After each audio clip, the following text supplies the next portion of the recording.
So recently, in one of my latest videos about Bruce Carrington, I said this. Can and should happen next. It's the easiest fight to make. So that's the point Ford is trying to make. You know, you hear Shushu calling out Stephen Ford. You hear Shushu calling out Naoya Inoue over and over and over again. I've even heard Shushu at times call out Angelo Leo.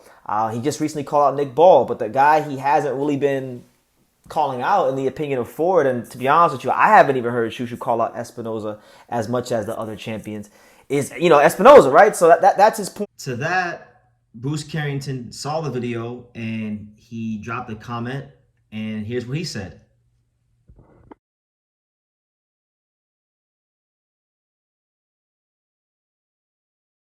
I went back myself in my own video archives because Bruce Carrington keeps talking about when he went to the Espinoza fight last year, when Espinoza fought Sergio Trino Sanchez, and he said he would chop that tree down.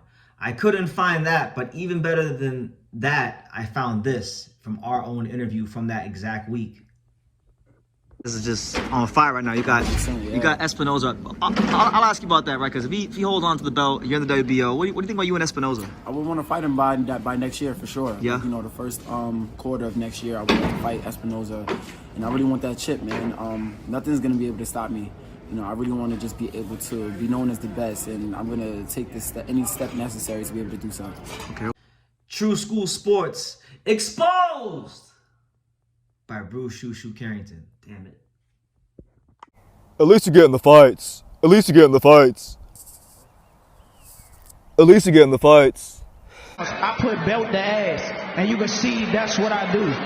The untouchable True School Sports Empire. And y'all know the rest, man. Now listen, this is a video that needs to be made. Because I hold myself, when it comes to making boxing content and covering this sport, it's a responsibility that I don't take lightly or take for granted. I have exceptionally high standards for myself, right? So I say that to say that when fighters don't like something I say, when they don't have to like it, but I'm saying if I say something that's not truthful, that can't actually be proven, right? Then I don't have any problem with fighters calling me out. I would actually encourage fighters to call me out if they think I'm being out of pocket. And I'm humble. Like I'm humble enough to go back and look at my videos and see if what I was saying was wrong or see what I was saying was right. If what I was saying is not factual or if it was wrong, then I will come and I will admit it, right? Because there's no sense in being arrogant and not admitting when you're wrong. I feel like, in the media, or for us to make boxing content, we spend so much time talking about the fighters do or don't do. They should be afforded the opportunity every now and then, if they feel something is wrong, to call out the reporters or call out the content creators. So you know what? Hey, I take it on the chin. Bruce Carrington, I gotta apologize to him because I said something that was incredibly wrong.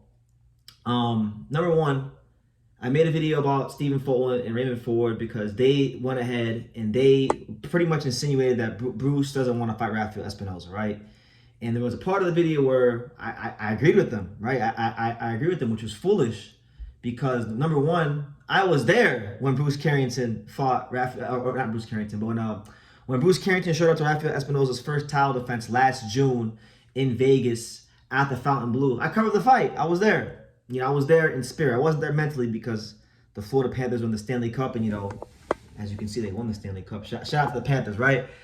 But I was there nonetheless. I was there doing my work and whatnot, and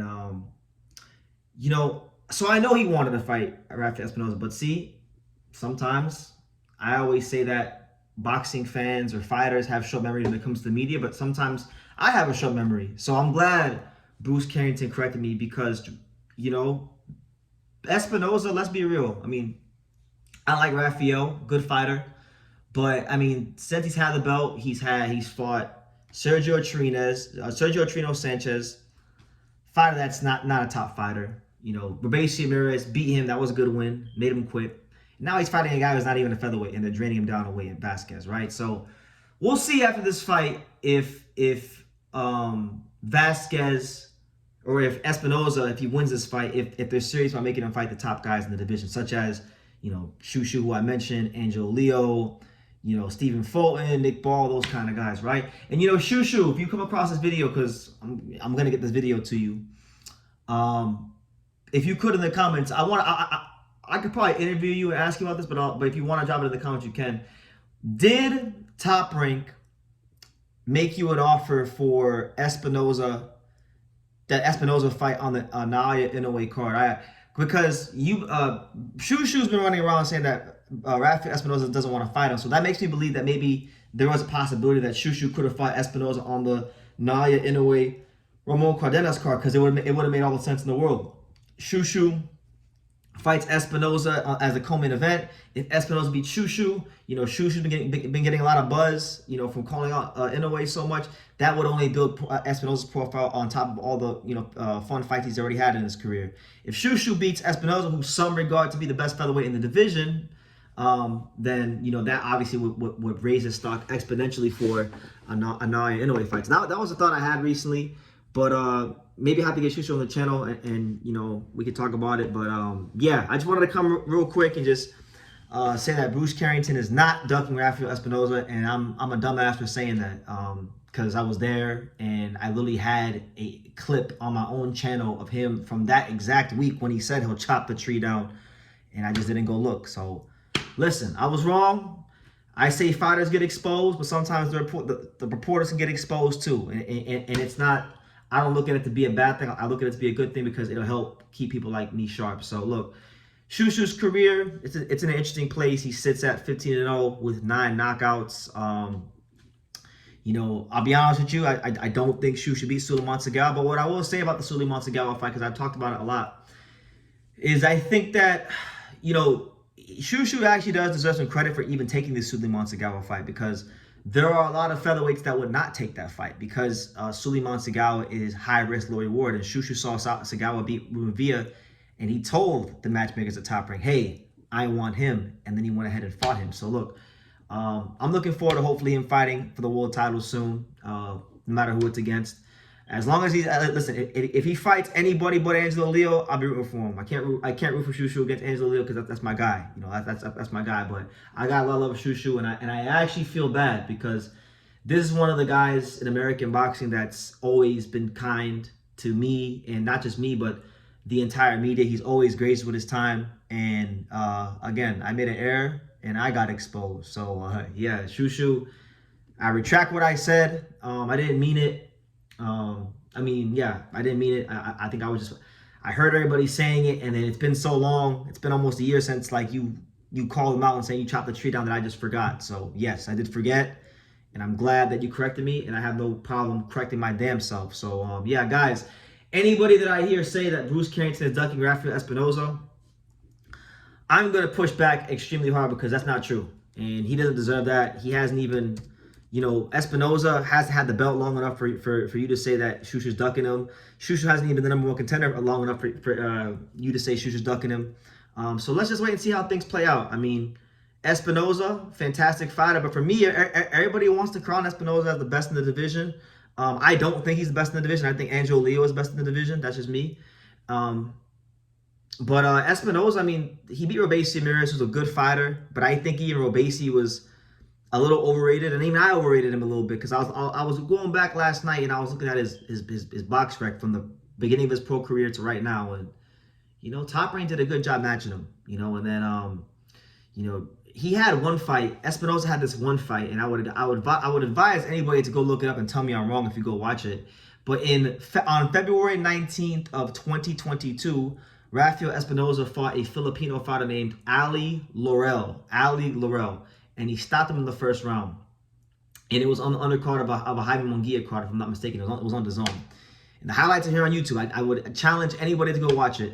Espinoza literally grazed this dude with a jab, and this dude took a dive. I don't like saying fighters took dives, but if there was ever a dive that I've seen in a fight, it was when Ali Laurel fought Rafael Espinoza. So, I've looked at his opponents. Espinoza, the Ali Laurel fight is suspicious. He's fighting. He fought Carlos Ornelas, who Abdullah Mason's fighting this weekend, and Carlos Ornelas has 4 losses. 3 of them are by knockouts. The only time he didn't get knocked out was to Rafael Espinoza, so that's kind of like a blemish on his record, right? Especially if Abdullah stops him. So Ali Laurel, Carlos Ornelas, and then Robeisy, good fighter, gold medalist, but let's be real with him. Like, I'm not trying to downplay him. He's a good fighter, but he lost his pro debut to a guy in Adon Gonzalez, who we had to rematch later on down the line. Adon Gonzalez is literally fighting local South Florida prospects like Marcel Balatier to just stay busy, right? And he lost to that dude. And Top Rank did a great job of really matching him and making him look a little better than he really was, in my opinion. And I think, Espinoza deserves credit for the first fight. The first fight, all the credit in the world, because we didn't know who Rafael Espinoza was at that time, right? And he fought his heart out. I was there ringside. I was in South Florida. Shushu fought in that card too and got a great knockout against Jason Sanchez. But like Espinoza, for me, like he's good. I can't take what he's accomplished. World champion, two title defenses, going for his third. He's done great for himself. I can't fault him. But to sit here and call him the best featherweight in the world and make him out to be a boogeyman, I don't think he's that. And I think Zanford Promotions is matching him very carefully. And on top of that, I don't think Shushu's ducking him. And I don't think anybody else in the division is ducking Rafael Espinoza. I don't think Angel Leo. I know for a fact Angel Leo ain't ducking Rafael Espinoza because he calls his name out every time he does an interview. And he'll be calling him out in more interviews than when he fights Kameda. So, listen, I'm trying to be fair here and correct myself. And Shushu, again, apologies. And I would, any fighter out there in boxing, if I ever say anything that isn't truthful, I will go look it up myself. And if I find out that it's not, I will correct myself. But if I'm not wrong, and you're just getting upset over your feelings like Richard Hitchens did that one time when I said that Gustavo Lemos would give him a tough fight, and then he wound up doing what I said he was going to do, then that's different. But if it's not factual and it can be proven what I'm saying is not factual, then I'll come and correct myself. So Shushu, he ended up with Rafael Espinoza, and you guys better stop talking out the side of your lip about my man Shushu, and I better stop talking about the side of the lip about Shushu because he hasn't ducked Espinoza. So yeah, leave your comments down below. Make sure you guys take the time to subscribe. And like I say in every single one of these videos, you can love me or you can hate me, but I'm just a kid from Daniel. So until next time, take care, guys. Thank you for watching another video on the untouchable True School Sports Empire. For more great boxing content just like this, make sure you guys click right over here. Keep watching my boy BT put on the best interviews out here.